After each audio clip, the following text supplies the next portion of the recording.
প্রথম নারী হযরত হাওয়া আলাইহিসসালাম, যিনি ছিলেন 240 জন সন্তানের জননী। তার দুজন সন্তান ছিলেন আল্লাহর প্রেরিত নবী, একজন হযরত শীস আলাইহিসসালাম এবং অপরজন হলেন হযরত হাবিল আলাইহিসসালাম। আল্লাহর নির্দেশে জান্নাত থেকে দুনিয়ায় প্রেরণ করার পরে এই শহরেই তাকে রেখে যান ফেরেশতারা।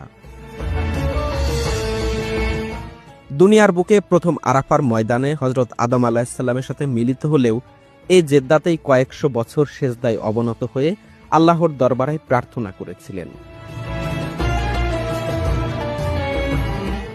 গত কয়েক বছর ধরেই এই মাকবারাতে সৌদি আরবের নাগরিক বাদে অন্য কোনো দেশের নাগরিকদেরকে প্রবেশ করতে দেয়া হয় না। কিন্তু আমি কিভাবে প্রবেশ করলাম সেই গল্প জানানোর পাশাপাশি আপনাদেরকে জানাবো হযরত আদম আলাইহিসসালাম ও মা হাওয়া আলাইহিসসালামের দুনিয়ায় আগমনের ঐতিহাসিক ঘটনাবলী।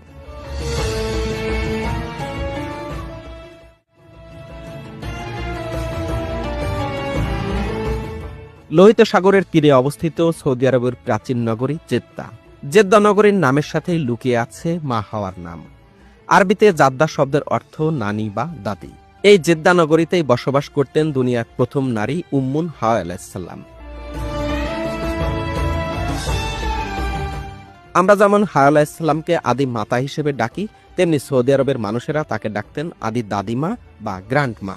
দাদিমা বা জাদ্দা নামের সূত্র ধরেই এই আধুনিক নগরের নামকরণ করা হয় জেদ্দা।